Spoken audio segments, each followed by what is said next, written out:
ये नाटकों ने, ये फिल्मों ने, ये कलाकारों ने सबको भगवान से दूर कर दिया था।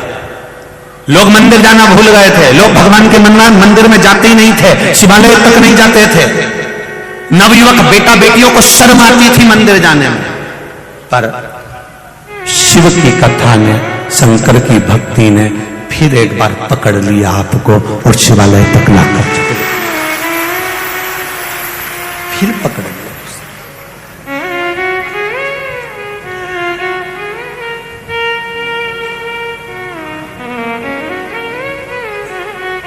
कितना शिव की भक्ति, कितना अनुमोदन।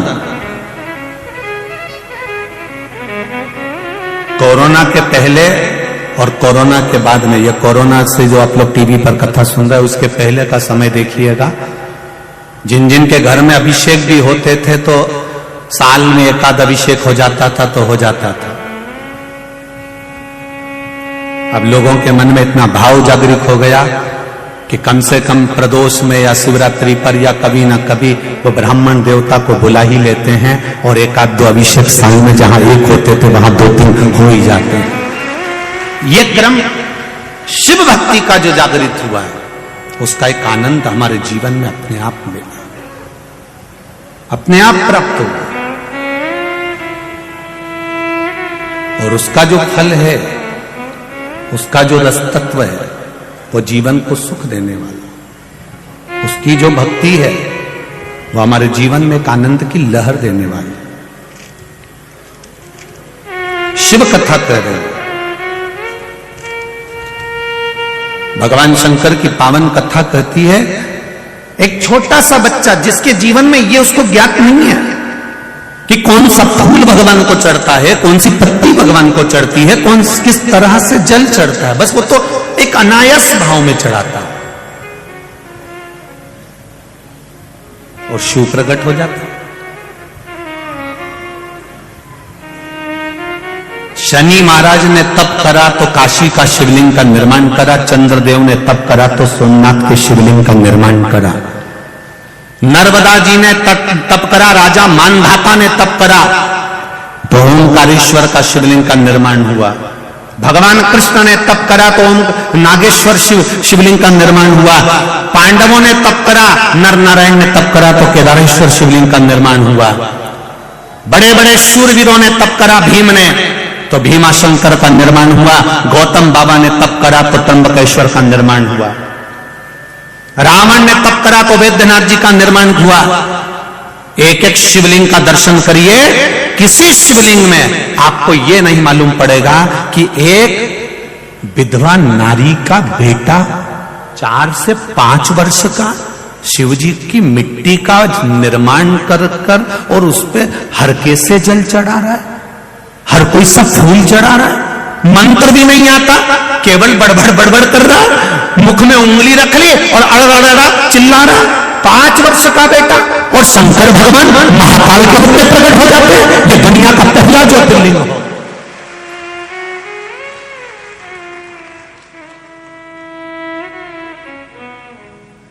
ये 12 ज्योतिर्लिंग में एक ज्योतिर्लिंग ऐसा है जो केवल तुम्हारा दिल देखता है, तुम्हारा मन देखता है, तुम्हारा चित्त देखता है, तुम्हारी वृत्ति देखता है।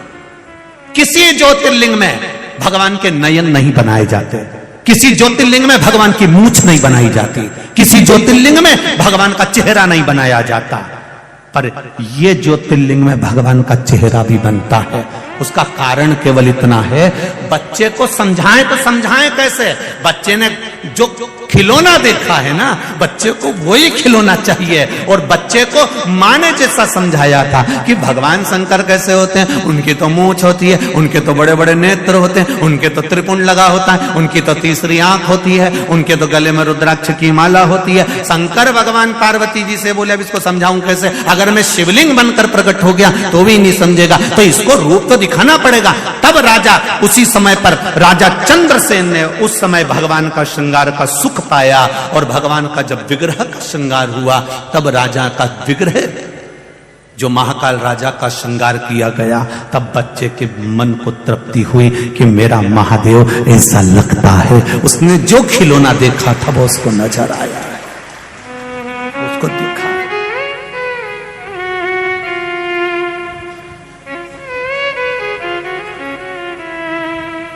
बच्चे ने शिव जी से नेत्र मिला लिए थे। नहीं,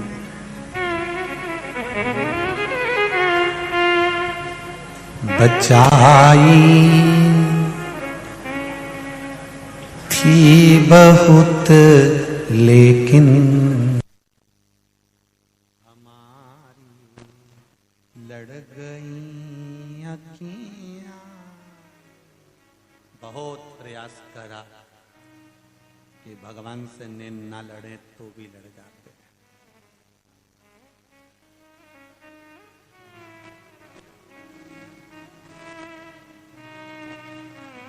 तो भी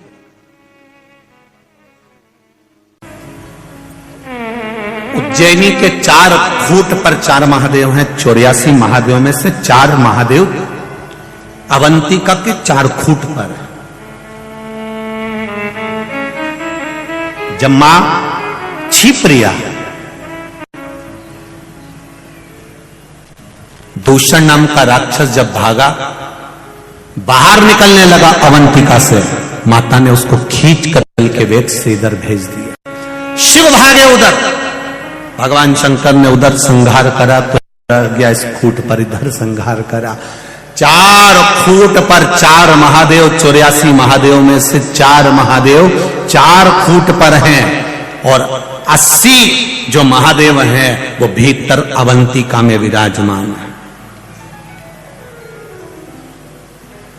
समय आया, अवंतिका के राजा हो गए राजा चंद्रसेन।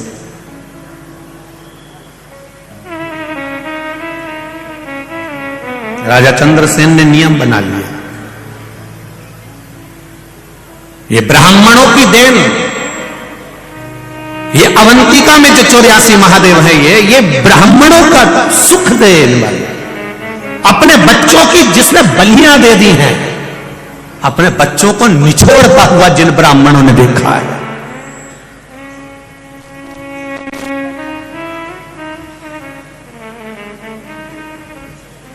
ये 84 महादेव वो ये पूंजी है उज्जैन में रहने वाले, अवंतिका में रहने वाले और पूरी भारत की भूमि पर रहने वाले ब्राह्मणों की पूंजी है 84 महादेव।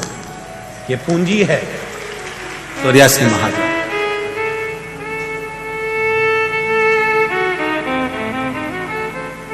कितना सुंदर कहा है स्कंद पुराण में और लिंग पुराण के अंतर्गत वर्णन करते हैं। अगर मान लो आपको उज्जैन पहुंचे और आपको थोड़ा जल्दी जाना है और आप 84 महादेव नहीं भी कर पाओ तो 4 खूट के 4 महादेव का दर्शन कर लीजिए, 84 महादेव का सुख प्राप्त हो जाए।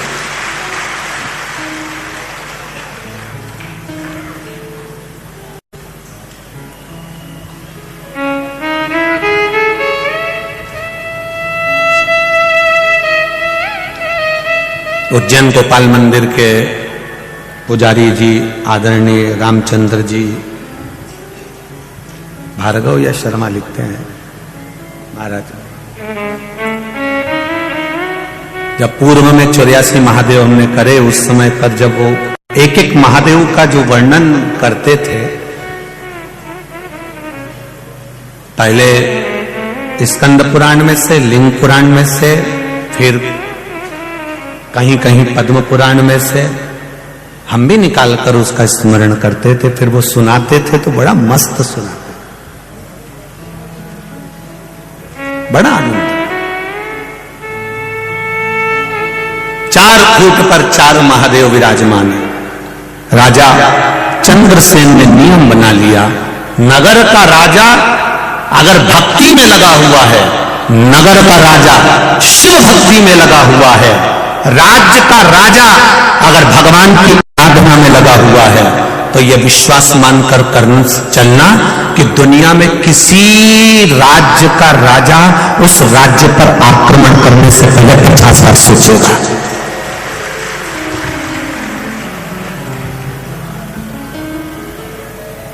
अगर एक राजा शिव भक्ति में लगा हुआ है, अगर एक राजा शंकर की भक्ति में लगा हुआ है, तो वहां आक्रमण करने से पहले, दुख आने से पहले 50 बार विचार।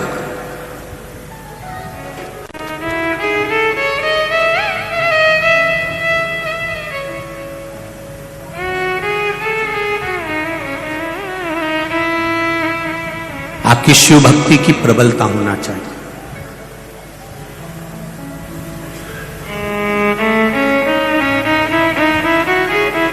आप शंकर की आराधना में लगे हुए हो तो उसका फल आपको मिलेगा जरूर, ये निश्चितता है।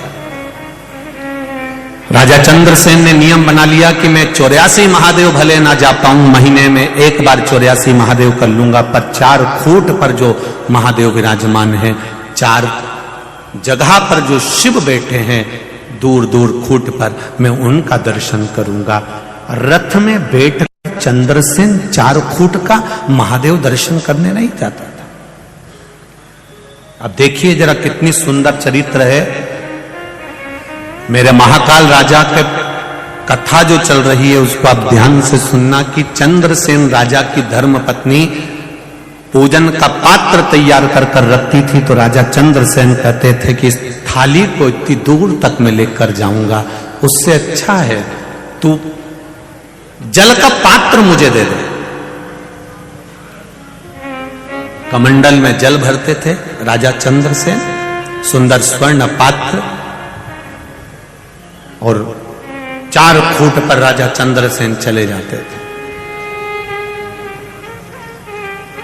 जब चंद्रसेन राजा शिव मंदिर में आते हैं, शंकर जी का जल चढ़ाने आते हैं, तो वहां के जो विद्वत ब्राह्मण होते हैं वो राजा चंद्रसेन के लिए व्यवस्था करते हैं, आसन लगाते हैं, थाली तैयार रखते हैं, बेलपत्री तोड़कर ब्राह्मण देवता लेकर आते हैं, पुष्प तोड़कर ब्राह्मण देवता लेकर आते हैं, मंजरी तुलसी की ब्राह्मण देवता लेकर आते हैं।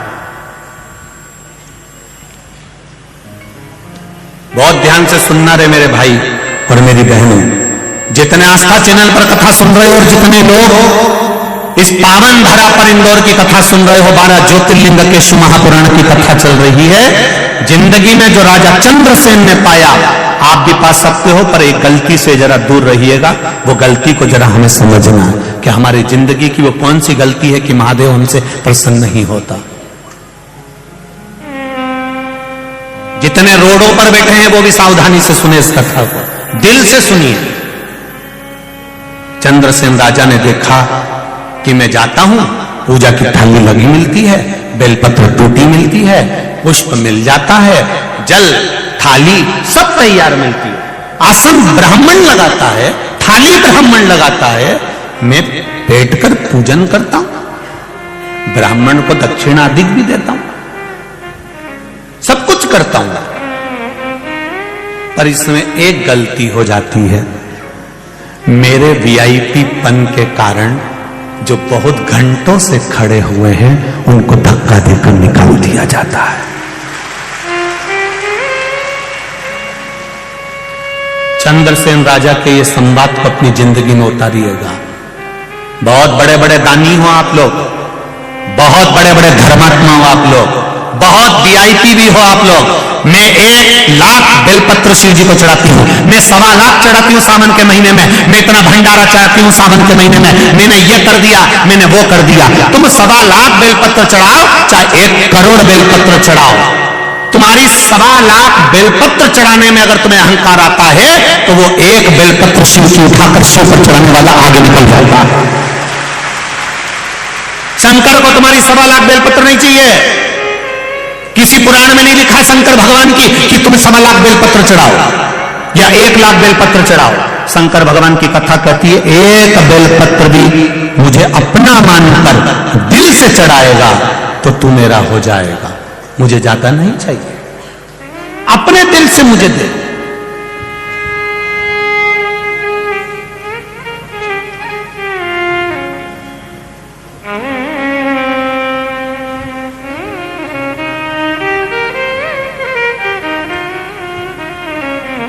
दिल से उस परमात्मा का भजन करिए, वो देगा।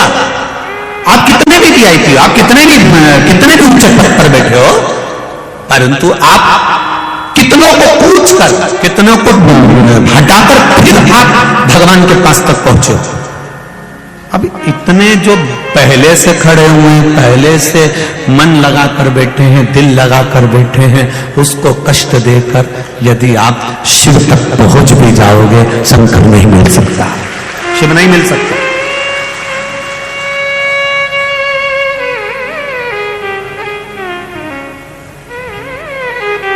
शिव नहीं मिलेगा। उसको पाने का तरीका बड़ा अड़भंगा है सा। लोग कहते हैं सियोर वाला महाराज हर कुछ बांचता है, भले बाचूं, पर दिल से कहता हूं कि शिव ऐसे नहीं मिल सकता। शंकर को पाने का भी तरीका होता है। सीधा है वो, बहुत भोला है मेरा भोलेनाथ, उसके पास में दिखावा नहीं होता। राजा चंद्रसेन ने विचार कर लिया, ब्राह्मण के चरणों को नमन करा। ब्राह्मण देवताओं ने कहा, राजन तुम हमसे रूठ गए? नहीं ब्राह्मण देवता, रूठा नहीं हूं, आप हमारे प्रिय हो, आप हमारे लिए श्रेष्ठ हो, बस इतना सा निवेदन है। भेंट भी दूंगा, सब कुछ करूंगा, पर मंदिर के अंदर प्रवेश नहीं करूंगा। ब्राह्मणों की आंखों से आंसू बहने लगे। हमारा नगर का राजा और मंदिर के बाहर से चले जाए? मंदिर के बाहर से? ब्राह्मणों ने कहा, नगर का राजा ऐसा करेगा तो अच्छा नहीं लगेगा महाराज, लोग हम पर हंसेंगे, क्या कहेंगे? नहीं नहीं, आप ऐसा न करिए। नहीं ब्राह्मण देवता, आप मुझसे पूजन डेली पर करवाना। कहां करवाना? जम के बोलो जरा। डेली पर पूजन करवाना। दुनिया में ब्राह्मण से बढ़कर कोई कृपालु और दयालु नहीं हो सकता। उस ब्राह्मण ने कह दिया, गजब के राजा हो, देहली की पूजन कर रहे हो? यहां पर पूजन करोगे तो क्या मिलेगा? ब्राह्मणों जब राजा से कहते हैं, राजन आप मन में क्षुब्धता मत लाना कि दिल्ली पर पूजन करने से कुछ नहीं मिलता। हम ब्राह्मण, सन्यासी, तपस्वी हमारी शिव आराधना का फल देते हैं।